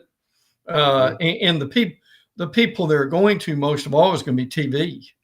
They go to television and say, look, I mean, we've got, you can look at this. We've got 71 players from the SEC. We've got 42 from the Big Ten. I mean, my stars, that's quite a discrepancy just between as you said, between the SEC and the Big Ten at that point. Now, Ohio State had the most with 14. Georgia had 13, but then you've got Texas, Ole Miss, Alabama, Florida. Oregon's in there with 10. Yeah, absolutely. So how about that top 4 guys? Ohio State 14, Georgia 13 draft selections. Oregon, Texas 12, Oregon 10. Oh, by the way, that's almost your Final Four in college football last year. Hey, give me the best players and I'll take my chances. I know coaching is important, but give me the best players, guys. I'll take my chances. Players? Yeah, absolutely. Yes. How about those numbers, man? Very impressive. Brent, I saw one of your notes. Some people may have heard this, and the guy really doesn't command much press time, but we're going to do it because it's funny, actually. Jaden Rashada will now resurface now at Sacramento State. Yes. Man. Talked about, hey, this guy has gone from almost verbally committing to Miami, kind of committing and signing with Florida, and an NIL deal may or may not have been verbalized. Goes to what? Arizona State, plays a little bit. Yes. Leaves there and goes to Georgia. Patrick, he's heading to Sacramento State, who's about to move into Division I football. They don't even have a D1. How about that trip for this guy? I feel so bad for him. Yeah. Gosh, I feel so bad for him. Yeah. Is it? I'm sure he definitely has some fault to blame, but his circle, man, they just completely misguided this kid. And Brent, I think in your notes it said this about 2 weeks ago. His lawsuit against the University of Florida is still active. I saw where I saw where a judge kind of said, "Yeah, we'll talk about it, take some time off, and we'll get it." But it's still active. The best I can tell is the argument is he's saying Florida promised me $13 million to sign NIL right when it was just opening up. Florida, the best I can tell, Florida is saying you were negotiating with a thing called the Florida whatever, but that they were saying they were affiliated with us. They weren't affiliated with us. I think that's the rub. That suit comes up next summer, I believe. Yeah. Hopefully, Rashad and his people would be smart if they made that just either go away. Yeah. Or pray that they win. Yeah, pray they win. But I think that's the only way he's getting any money. Yeah, but I think that's the rub. Rashad is saying, hey, we wanted to go to Florida. They reneged. We didn't get a dime. They promised us 13. I think Florida's football stance is that group you were talking, they might have been fancying themselves, but they weren't part of us. I think that's the angle that this thing's going to take. Look, people thought when this guy came out, and he was a top 50 recruit in 23, that this guy was going to be Tom Brady. And look, we're not exaggerating here. People were falling all over themselves with this guy for whatever reason. I mean, he was. He's a 206th overall player and the number 17 quarterback in the 24/7 sports rankings in the portal. Tell you what, if you're the 206th quarterback, it's going to be a while before people get to you. So he better be happy you landed somewhere. Interesting. Guys, let's the rest of this segment, let's turn it to a little bit of baseball, college baseball. My goodness, I watched a lot of the game, and then I followed it when I had to leave the house yesterday. The Florida Gators had a massive baseball win yesterday over Arkansas. That won the series. That won the series 2-1. And don't look now. Florida's playing good baseball right now, man. No. Hey, that is a really good Arkansas team. They took 2 of 3 from in Gainesville. Were they number one? They were they've been in the top 5 all year. They've been highly ranked. And I watched a lot of that series. Arkansas is good. I mean, they are national title good. That was a gutty. Florida was trailing 5-1 early, and it looked like they were buried. And that was a grinded out big win for the Gators, wasn't it, Brent? It was a tremendous win for the Gators. Tell you another thing that goes on, what that's helping Florida right now is the fact that Tennessee is slipping a little bit. Tennessee actually has lost a couple of series as of late. Yeah. Well, that frankly may be opening the door a little bit for them. So that's pretty that's impressive. Now, Tennessee is 12th. Arkansas is 11 in the top 25. That just came out, I think, right? Yeah, it did. That's factoring this weekend because Tennessee lost a series and Arkansas obviously lost a series. Yeah. So but those two have been in the top 5 all year, but they're scuffling a little bit now. They really are. Texas is number 1. What a weekend. 37-5. Good gracious alive. Yeah, they're having it. Now I give Florida State some credit, guys. Florida State's 33-10. Yeah. They're number 5. And I tell you guys, I think let's go back to Florida. They're now 8-13 in conference play. 8 wins, 13 losses. Mm-hmm. The history says the SEC has never sent a team that's won 12 or less. So the history says you need to get to 13 conference wins. Mm-hmm. Okay? Florida's sitting at 8-13. So they need 8, 19, 11, 5 more conference wins. They have 3 series left. They are at South Carolina coming up this weekend. South Carolina's not great this year. Florida almost needs to go get 2 of 3 minimum. Yeah. Florida then goes to Austin. That's going to be tough. They're at Texas. Texas is 19-2 in conference play. They've run roughshod. And then Florida closes. They've got 9 conference games left to get 5 wins, most people think.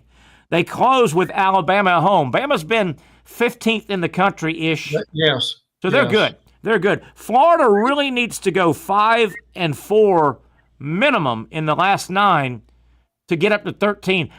Some people think they could be the first ever, though, with 12 wins in conference because of their RPI to get in. But if you get to 13, you're getting in. Brent, South Carolina, Texas, Alabama, their final 3 series. Well, baseball has an RPI like everybody else does. Sure. I think the Young and Norvelle show has an RPI. We do. Probably. We do. Now, Florida's 19. That's got to help them. Yeah. This is pretty amusing, frankly. Your top, here's your RPI. Texas, in order, Texas, Georgia, Vandy, Auburn, Arkansas, Florida State. How about that? Now, going back to Florida State. In a weird way, guys, I think Florida and Florida State are strange bedfellows. I think the Gators, the best thing that could happen to Florida is get an at-large bid, because it's hard to win that tournament to get in the SEC. You need get an at-large bid, and then obviously Florida's not going to host this year. They don't have the record to host. They're not going to be a host school. The best thing for Florida is to get an at-large bid and get sent to Tallahassee. You're right. Hey, not that FSU's not good, but that's an hour and 45-minute bus ride. Florida will have, if they play in Tallahassee, even if they play FSU once or twice, the Gators will have 2,000 fans in that. Yep, sure. And they know they can beat FSU. They beat them 2 out of 3 times. Yeah. Now that could happen, because keep in mind, the NCAA in baseball, all your minor sports, the NCAA pays for travel. I don't know if y'all know that.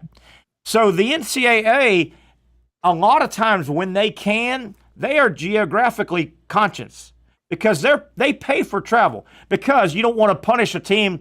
Let's say JU makes the regionals. JU doesn't have a huge budget, but they're Division I. You don't want to send JU to UCLA and JU has to spend $60,000 and they go upside down to have a good year. The NCAA pays travel, so they tend to keep schools kind of geographically close. Florida could, I think, benefit, A, getting in, and B, getting sent to Tallahassee. Crazy as that sounds. Yeah, a couple of things here on travel. To Terry's point, look, there were, and this probably changed with NIL, but the one entity that football players can make more money. Well, and I'm curious about basketball too, Pat. But for football players, there's some football players made several $1,000s on their per diem travel for bowl games. They made a lot of money off of that. My second thing I wanted to mention is what we just mentioned here: Texas, Georgia, Vandy, Auburn, Arkansas, Florida State, North Carolina, Clemson, LSU, and Tennessee. I'm curious, guys, from the top RPI top 15, how many of those teams, I wonder, would get a chance to host? Of how many SEC? Let's just say of the top 15 in the RPI. God, it's mainly SEC and ACC. Yeah, and there are 16 sites. So what happens in baseball? 16 4-team sites are scattered around the country. You got to believe, and it's been this way for a while, the SEC is going to get a good 6 or 7. Sure. And the ACC will get a good 5 or 6. Right. And then some smidgens. But, yeah, there are 16 sites. 16 times 4 is your field. Now, see, you've got UC Irvine, Oregon State, Coastal Carolina, West Virginia, and TCU. Now, Yeah, now that goes to that's 15. That's 15 for what we just said. Yeah. So they'll want to spread it around, right, guys? Yeah. There'll be a couple on the West Coast. Yes. Oregon State's a power. That Cal Irvine may get one. Yeah. Oregon State. But no, the majority, I bet you 11 of them will be SEC, ACC, and maybe five others scattered. And it should be that way. It should be. Agree. Best baseball's played right here. But yeah, Florida, they still got some work to do. This season is really mirroring, and Pat, you may remember this. Florida went to the Final Four in Omaha. They were the last four standing, and they had I want to say the Gators were like 36-30. They scuffled just like this. But you got to get in the tournament. Hey, you can't win it unless you're in it. Can't win it unless you're in it. Because they needed to win 2 out of 3 in that series against Georgia, and their bats were just on fire. Remember that? Yeah, and they lost because they ended up they lost the first game in the SEC tournament, and they were out, and they still that was the key. They hit it at the right time. They hit it. Yes, they did. They did. It's a fun time. Boy, I still marvel at Texas. Texas is having the type of year that Tennessee had the last 2 or 3 years. Remember, Tennessee had a year, and they didn't win it. They got beat by somebody, but Tennessee was like 56-5. Some gaudy record going into postseason, and they got knocked out in the either regionals or super regionals. Texas loaded. Yeah. Texas will easily be in the top 5 probably in the All Sports Trophy. Now, I think Texas did lose one of their starting pitchers for the year, though. I think they had an ugly. By the way, they swept Texas A&M all one-run games, and remember, Schlossnagle is now at Texas from A&M. So that had to be a real sweet win for the Longhorns over the weekend. Guys, let's take a break, come back. We'll wrap one final segment up. I want to talk a little bit about the Braves, Paul Skeens, and a couple more different nuggets. Brent Beaird, I think you've got a nugget. Yeah, and the Gators picked up a big defensive lineman in the portal. We sure did. Jerry, I want to say a couple of minutes about Mel Kiper when we come back, too. Okay, we'll do that. It got ugly. Patrick, I don't know if you saw Mel Kiper's comments live. It was weird TV. We'll talk about that on the other side. Patrick Young, Brent Beaird, Terry Norvelle, and you on the other side. Finally, a family atmosphere, kid-friendly restaurant with a real sports bar feel. Bricks Jack's Beach features all of that and a large, climate-controlled covered patio with misting fans and heaters for all seasons. Mix in an extremely diverse menu that features the most quality and affordable steak at the beach, and there's no reason not to enjoy your next lunch, dinner, happy hour, or big sporting event at Bricks Jack's Beach, 300 2nd Street North in Jacksonville Beach. See you at Bricks Jack's Beach.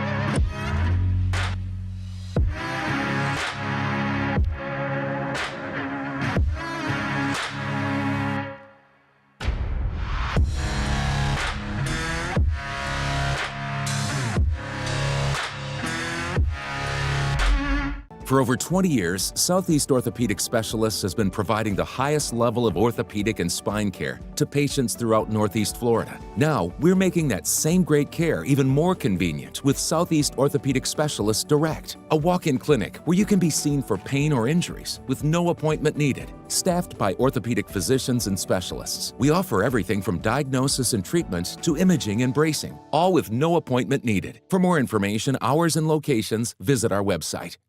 You really got to hand it to him. Hold on. The previous play is under further review. I'm not sure what he could review, but okay.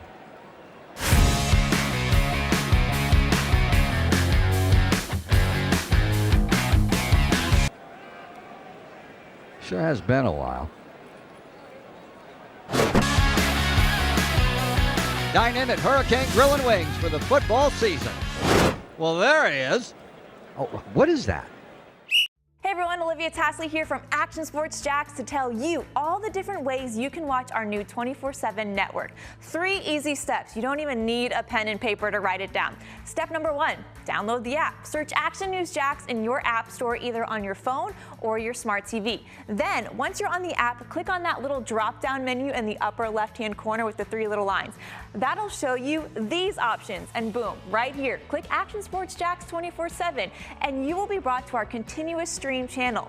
That app can be accessed through all these different platforms, whether you have Roku, Fire TV, Smart TV, Apple TV, or Google TV. You can find our app. Now, if you don't have access to the app, don't worry, we still got you covered. We're across all social media platforms, from Facebook, Instagram, X, YouTube, Twitch.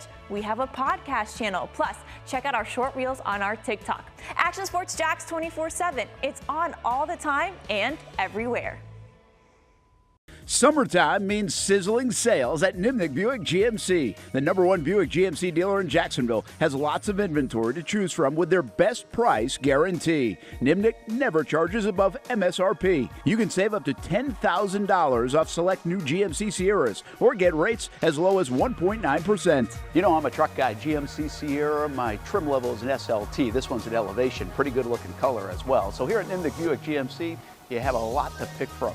My father-in-law, he drives this, an Enclave, so I feel like that GMC in the family. 2025 is coming around the corner, which means it's almost time to close out those 2024s this summer. You can schedule a test drive at NimnickBuickGMC.com. And while you're there, check your trade value and customize your payment options. Nimnick is there for you, even on Sundays. Visit the showroom on Phillips Highway or shop online at NimnickBuickGMC.com. Nimnick, your friends in the car business since 1941. GMC, we are professional grade. It's a pretty much understood statement that most of us will make our largest transaction either buying or selling a home. Certainly something that big, you need to go in to a transaction like that with the best representation you can. In our area, when it comes to buying or selling a home, you cannot go wrong with Norvelle Realty. They know the areas. They know what you're looking for. They have relationships with all the lenders.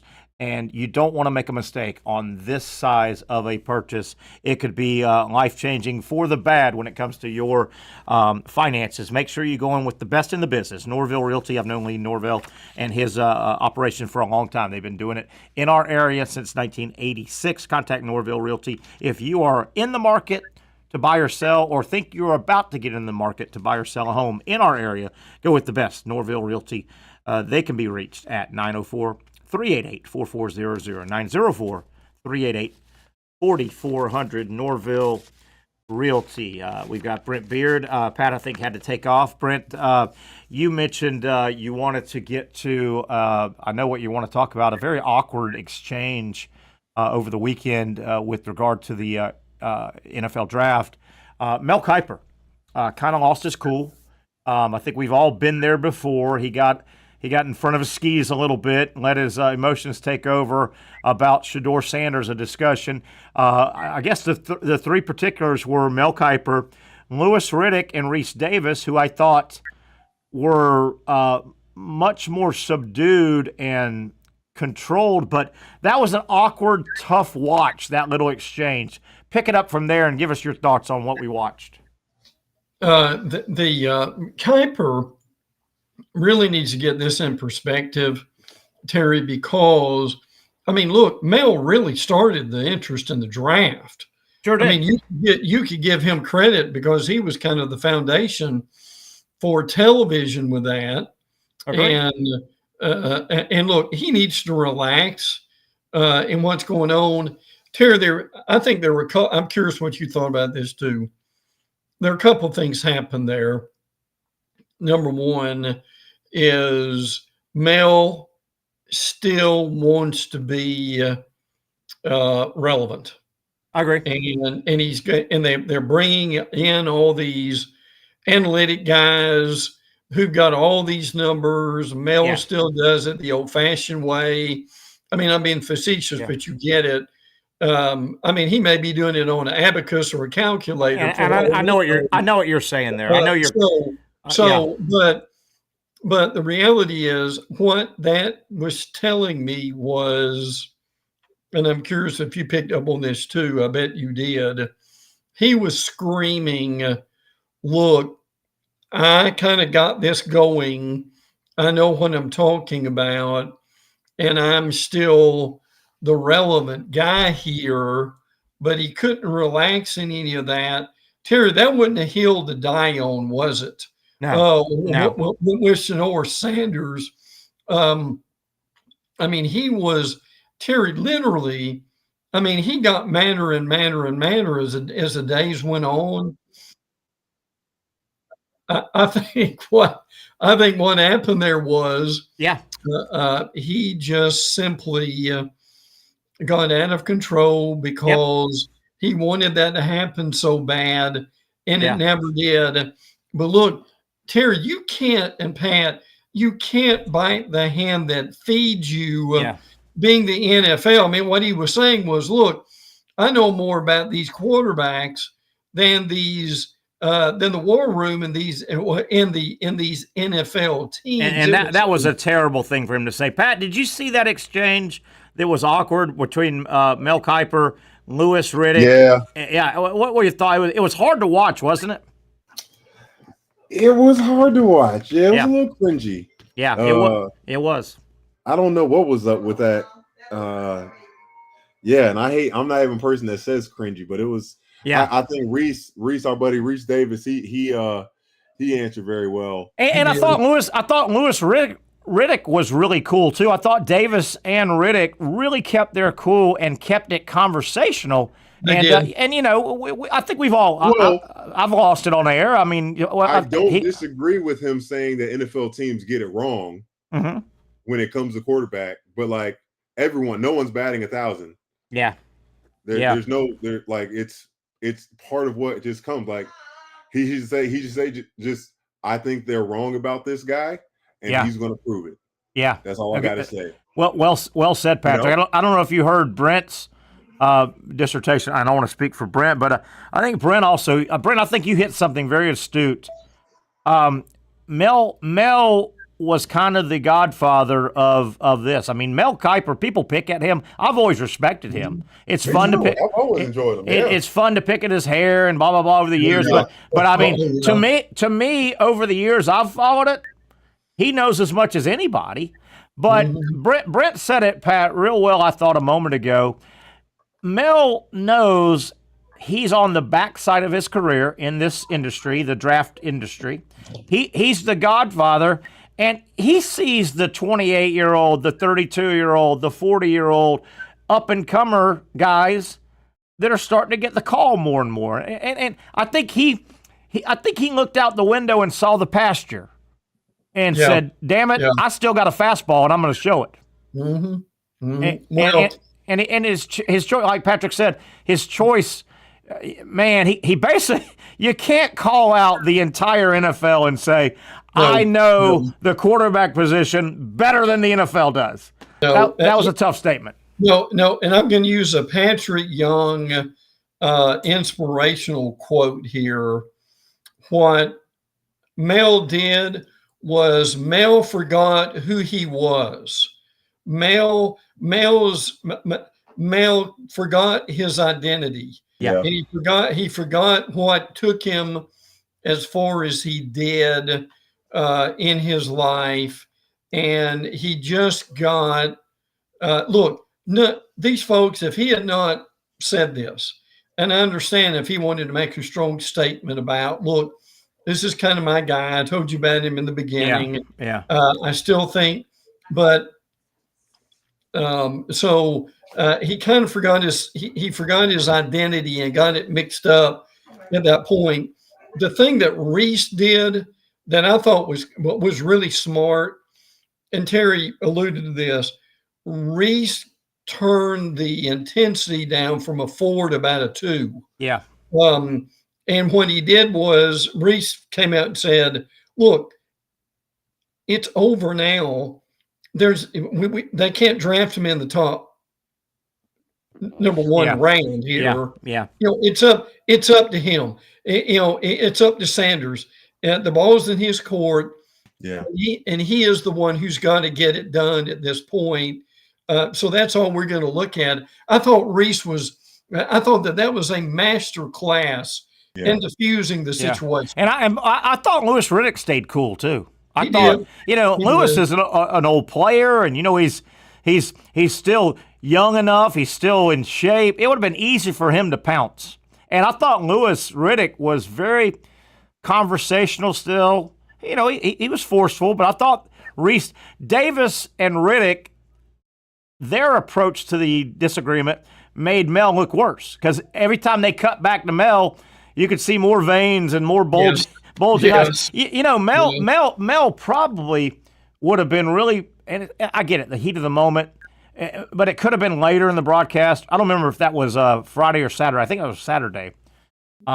Later in the broadcast, and it's hard for us to say this. I've said it a bunch, though. Hey, guys, I was wrong.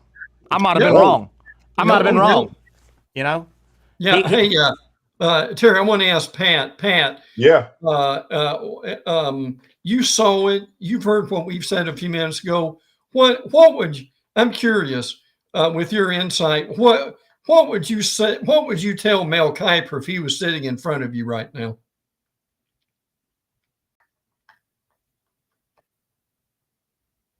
Oh, did we lose Pat? We may have lost Pat. Uh-oh. Well, hold that. Brent, you said something, and it's a good phrase. Mel, what was that worth dying on the hill for? No, it wasn't. And here's another shame. I've always thought that, and I think we did lose Pat. I've always thought Mel Kiper's good at what he does, and he was the first, and it's easy to pick at him. Unfortunately, the poke fun at Mel crowd. Sorry about that, guys. It's just that's okay. Pat, I don't know if you heard Brent. If you were advising Mel, and Brent, go ahead and ask him again, Brent. Yeah, Pat. If you had Mel Kiper in front of you right now, what would you tell him? Oh man. After that incident, Man, what would I tell him? Gosh. It just was such a bad look and so unprofessional, man. Yeah, and maybe, Mel, you don't have to be the smartest guy in the room on every single. Yeah, I mean, Mel, you're going to talk about 200 players over the next 3 days. You don't have to hit a home. Nobody expects you to hit a home run on every player, Mel. Every player. I just now think about him saying that about coaches, all team. Like, how would those teams? Oh, so you're saying I don't know how to do my job? All right, I'm not telling you anything. And what a shame. I hope that doesn't keep him from getting his phone call answered next go around. But some of these teams, hey Einstein, you know it all. Click. What I was going to bring up too. Not the detractors of Mel, but he can be fun to poke fun at. He had the helmet hair for years and a little bit of a funny voice but I think he knows his blankety blank. I've always respected him, but he's had one soundbite that has followed him around. Yes, and now he's going to have a second one. The first one that has followed him around was who was it? Bill Polian, the longtime general manager of the Colts way back in the day. Very, very high respected football guy, and he got asked about something about Kiper way back. And a player, and he said, "Who the hell's Mel Kiper?" Right? Yeah. Basically, Well, that has been his negative. He just added a second negative soundbite. They'll grab that, and particularly if Shador flames out and never makes it. Wouldn't you say so? You made a good point, and this is kind of a PR thing here, and I'm curious what Pat thinks about this too. If I was, in saying could Mel come out? It doesn't have to be 3 pages. Just send out a tweet and say, "Look, guys, I love all my ESPN brethren. I respect what the NFL does. I got carried away the other day. I still think Shador Sanders is going to be a really good quarterback, but we'll look forward to next year's draft." I mean, it doesn't have to be a long extended thing Would you two guys do that? I probably would. Pat, your thoughts if you were the PR guy? Yeah. Yeah. I probably would say, hey, I don't think Mel is kind of like, he didn't evolve throughout these years, it seems like. Yeah. The same persona.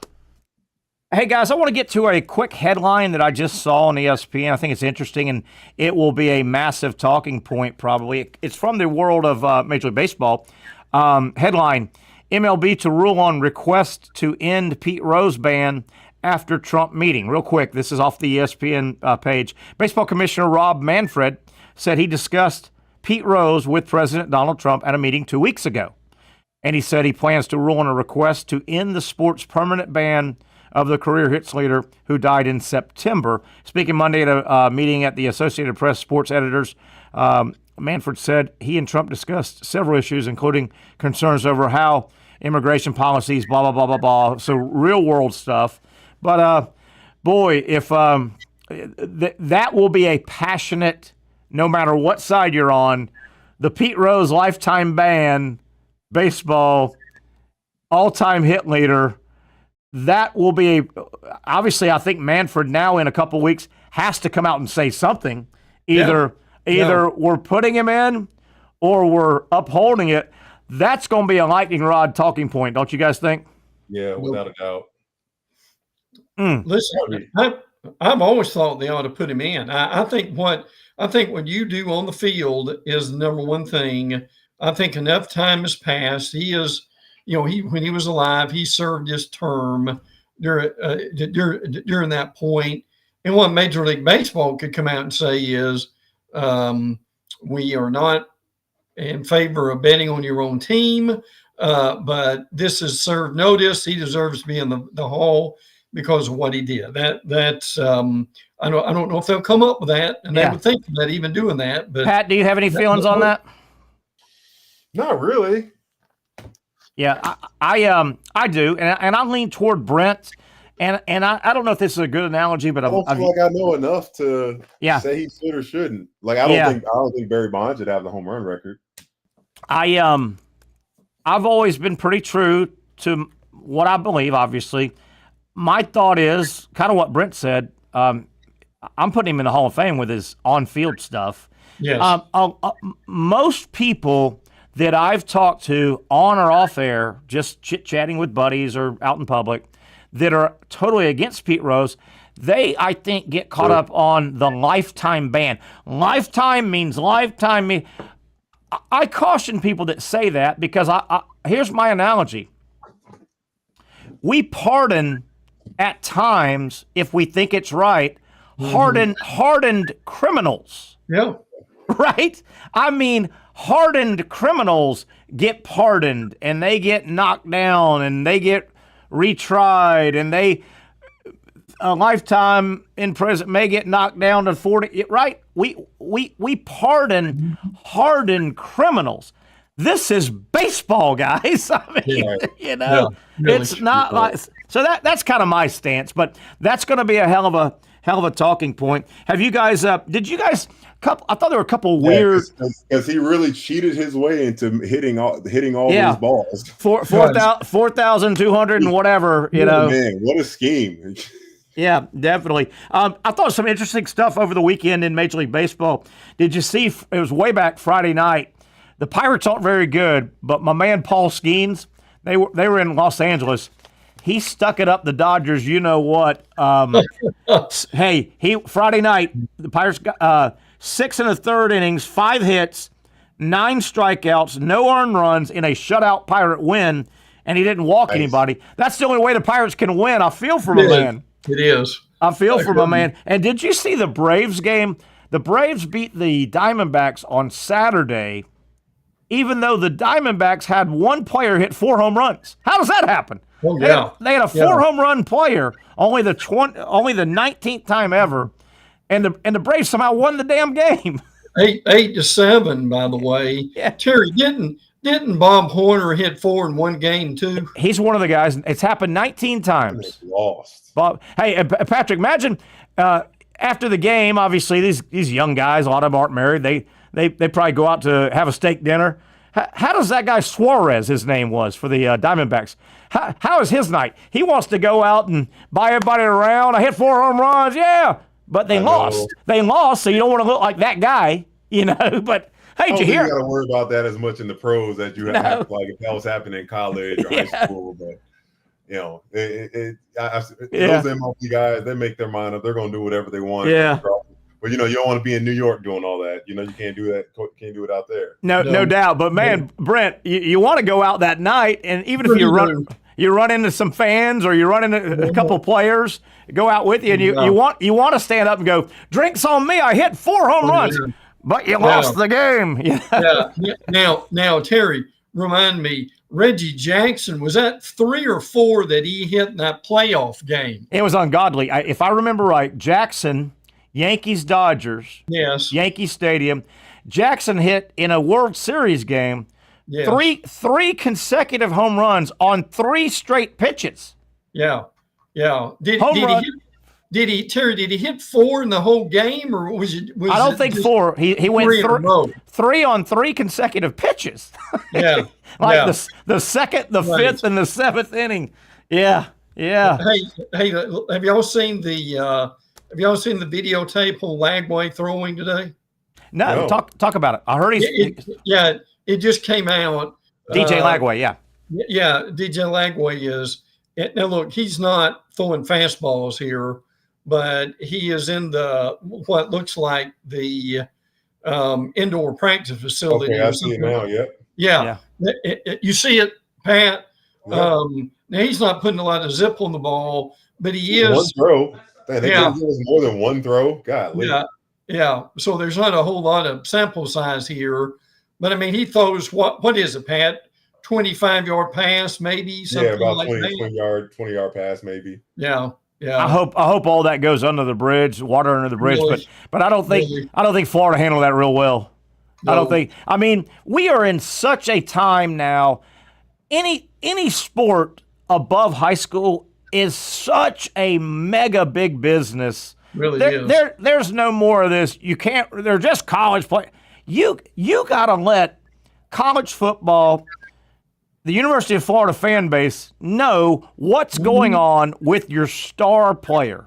Absolutely. I think they fumbled. I hope it just goes under the bridge. Yes. But, man, I think they fumbled that. Speaking of Florida, big defensive lineman from the portal over the weekend, Brendan Bett by way of Baylor, interior defensive lineman, 6'5", 300, supposed to be a pretty mobile, big-bodied guy, Brent. Do you know much about this guy? Sounds like a pretty good pickup. Yeah, he is. Yeah, he's 6'5", 300. Big dude inside. Yeah, from Baylor. I mean, you can always use guys like that. I think that's important with that. Defensive tackle, 3 years of eligibility, redshirted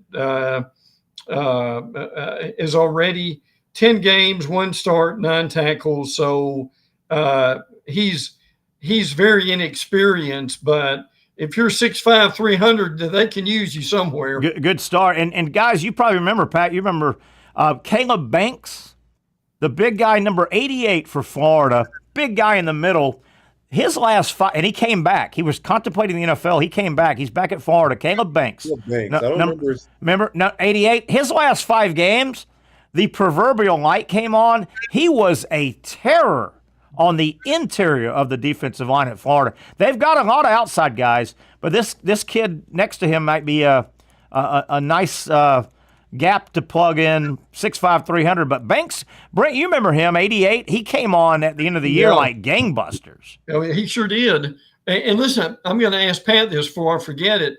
Baker Mazar from Auburn going to Southern Cal? Oh, I didn't know it. I didn't know that. Yeah, with, Pat, is that good, bad, or different? Musselman? Musselman's out there. That's right. Yeah. The old Arkansas guy. So he'll go up and down the court. Hey, what are your thoughts on Baker Mazar? You covered him a lot in SEC Network, Pat. The Auburn guy, Baker Mazar. I don't know, man. Like, you don't know what you're going to get from him. You really don't. I wonder how much money he got to go out there. You always wonder that. That's so crazy. Yeah, I mean, good for him. He's going to be in a completely different league, and last hurrah.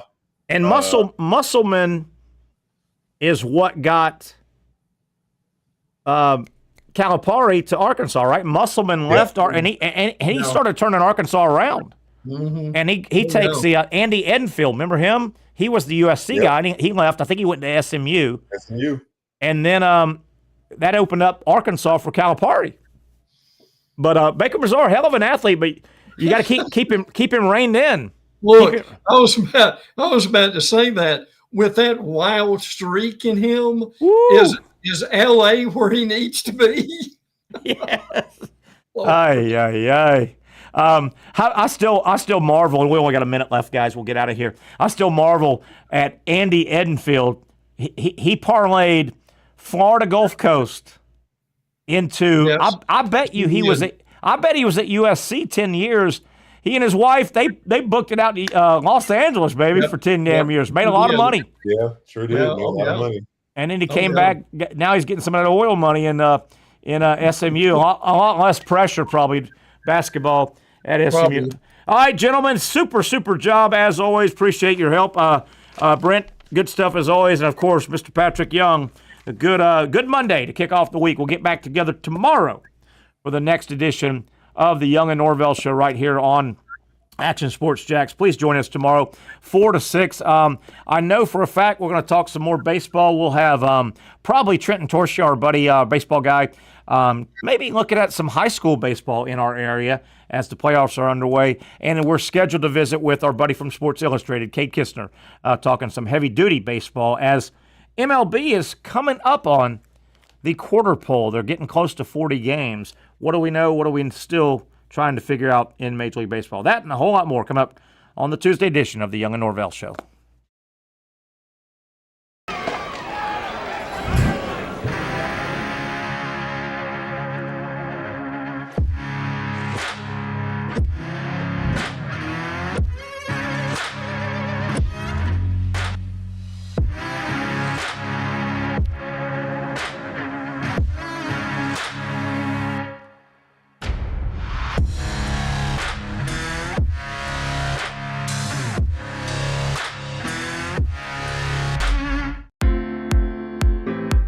At Southeast Orthopedic Specialists, we know pain and injuries can stop you from doing what you love. This is why our board-certified orthopedic specialists offer the latest in both non-surgical and surgical treatment options and create a treatment plan tailored to your unique lifestyle and goals. So, whether it is a sports injury or that nagging pain that's keeping you from doing what you love, our team has the right treatment for you. For more information or to schedule an appointment online, visit our website. Finally, a family atmosphere, kid-friendly restaurant with a real sports bar feel. Bricks Jack's Beach features all of that and a large, climate-controlled covered patio with misting fans and heaters for all seasons. Mix in an extremely diverse menu that features the most quality and affordable steak at the beach, and there's no reason not to enjoy your next lunch, dinner, happy hour, or big sporting event at Bricks Jack's Beach, 300 2nd Street North in Jacksonville Beach. See you at Bricks Jack's Beach. You really got to hand it to him. Hold on. The previous play is under further review. I'm not sure what he could review, but okay.